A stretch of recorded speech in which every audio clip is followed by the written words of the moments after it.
Retour du boeuf peut-être, ouais. En tout cas pour nous c'est notre cas. La charrue non parce que nous on laboure plus.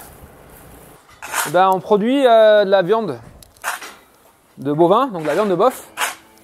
Pour le coup on a réellement des bœufs sur la ferme. Puisqu'en fait on castre nos veaux mâles en fait. D'accord. Et on les élève jusqu'à leurs 3 ans. Voilà, on fait à peu près 13 tonnes de viande par an.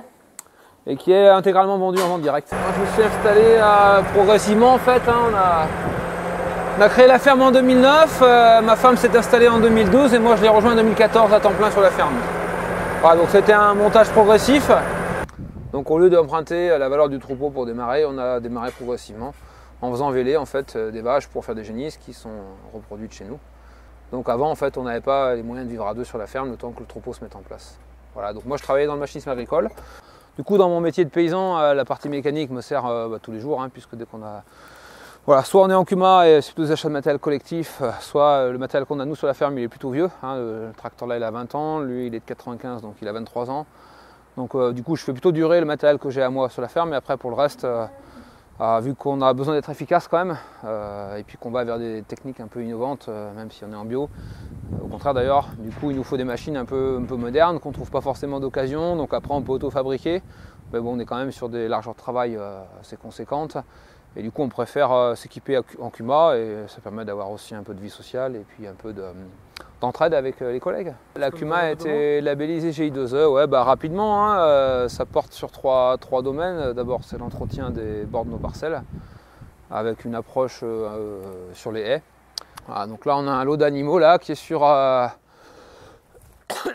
une laitière qui est faite à base de broyat, voilà, issu des bords de parcelles.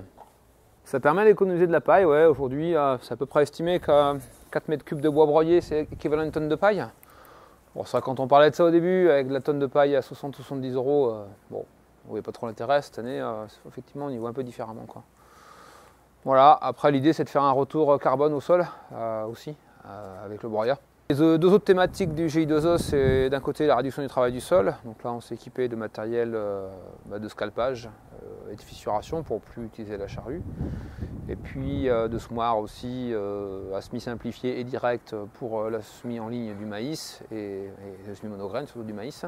Mais également d'un semoir à semis direct pour à la fois assurer des semis de culture sans travail et également aller vers une régénération des prairies avec de temps à autre en fait du sursemis, quoi, dans des prairies permanentes ou alors même des rotations avec prairies temporaires, et derrière aussi travailler sur des espèces annuelles plus poussantes l'été qui ne craignent pas la température, sur lesquelles on pourrait venir augmenter les rendements, parce qu'on s'aperçoit qu'avec l'augmentation des températures qu'on a là depuis 2-3 ans l'été, les espèces habituelles en fait ont du mal à être productives quand il fait chaud.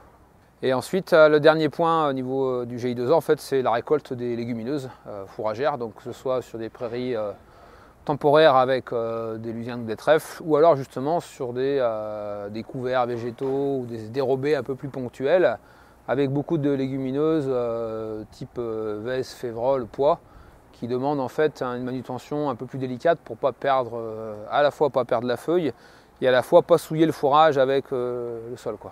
Voilà, du coup on s'est équipé on a renouvelé un peu le matériel de fauche et puis d'endainage. Voilà. Et aujourd'hui, dans toutes les boîtes, en fait, on a un service qui va essayer de s'intéresser à ce que veut le client final, quoi. Donc moi je trouve qu'avec l'agriculture paysanne, on est moderne au sens où on s'intéresse à ce que veut notre client final, quoi. Et on n'est pas juste un producteur pour produire toujours plus, quoi. Ouais, je ne crois pas aux filières longues avec des intervenants qui sont des multinationales, parce que j'y ai travaillé et je sais où va le pognon. Donc quitte à être paysan pas trop riche, autant pas créer de la richesse pour une action, pour des actionnaires, quoi. On prônerait pratiquement pas le sans filière, mais en tout cas des filières où le paysan il a les manettes, quoi.